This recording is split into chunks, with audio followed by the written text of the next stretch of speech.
Remote Evil. Book 1. Chapter 29. Hiding Tracks. This audiovisual book was created by Joseph Russell Tim Pugison.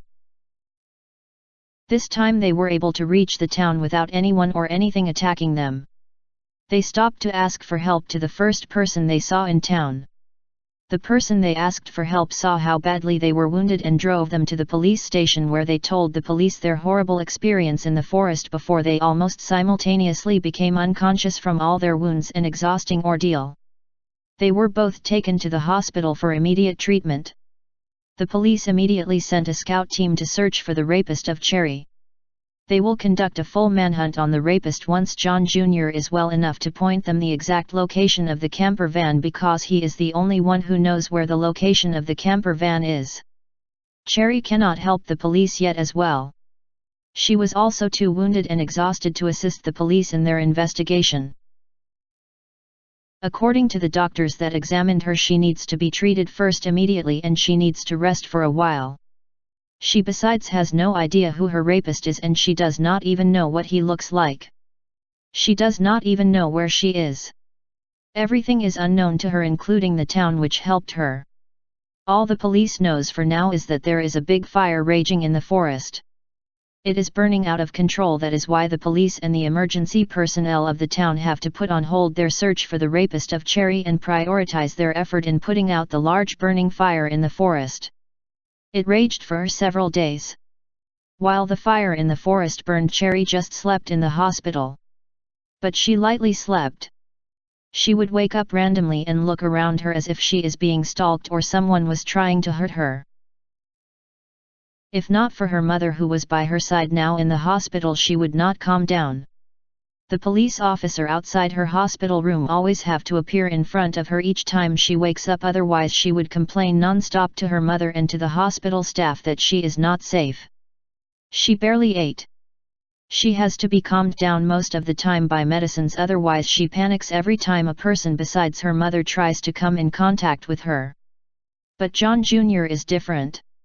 A battle-hardened soldier who is no stranger to being shot and wounded in doing his job, he quickly rebounded from his wounds.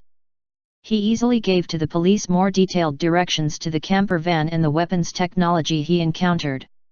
He vehemently asked the police to take him along, but the doctors and the police prevented him, citing his poor medical condition. As soon as the police got the exact description of the location of the camper van from John Jr., they did not waste any time creating a big task force to track the rapist. The police, however, has to wait until the forest fire has been put out completely before they can begin their investigation by going to the location of the crime, which is the camper van. They, however, have coordinated with other police agencies and also with the military, because they have the idea that the rapist may have military background or contacts because of the weapons technology he possessed. He may have stolen very dangerous military weapons. This is one of the conclusions of the police. The forest fire was finally put out. The fire burned a wide area of the forest. The police have to wait for a few more days after the forest fire has been put out because of the hazardous condition of the forest after the fire. The police did not even wait until after the burned part of the forest is fully safe for human entry. This time John Jr. is well enough to accompany the police to the location of the camper van. Finding the location of the camper van proved to be difficult because the forest looked different now after the fire. But they eventually found it.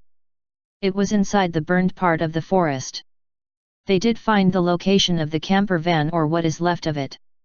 The camper van is now just a burned out wreck. The method might have been simple, but it is very effective.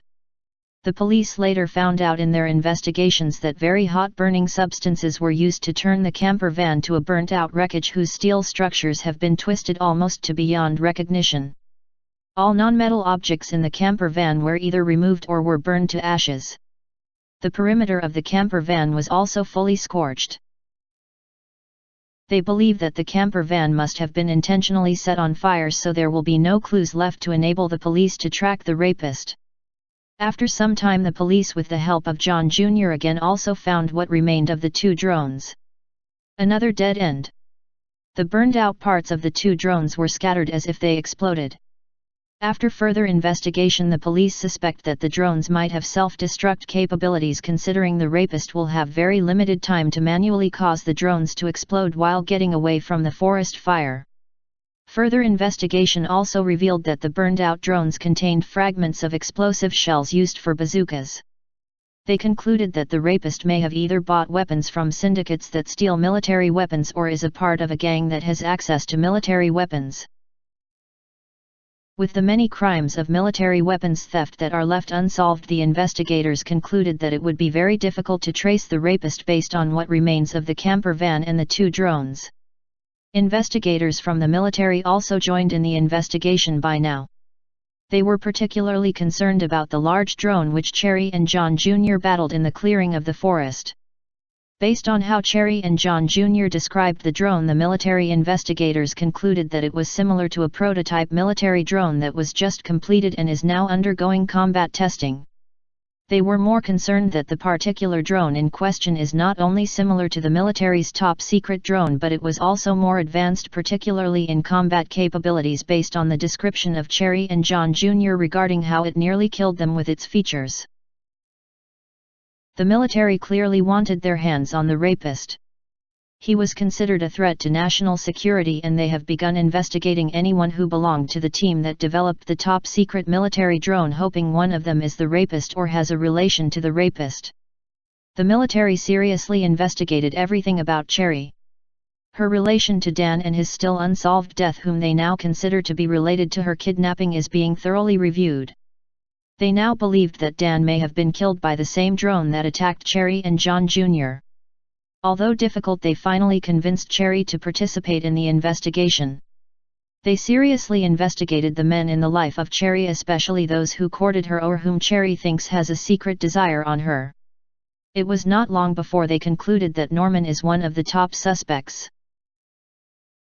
But it took time to find him and to know him, because Cherry does not know him and has even forgotten his name. The investigators were able to get some of his details from his gym membership, because Cherry told the investigators she remembered Norman telling her at the park that he works out at the gym where she teaches Zumba dancing. From this initial lead, the investigators were able to build their profile of Norman. After an exhaustive investigation on the background of Norman, the police and the military investigators concluded that he is the #1 suspect. Or is he? End of chapter.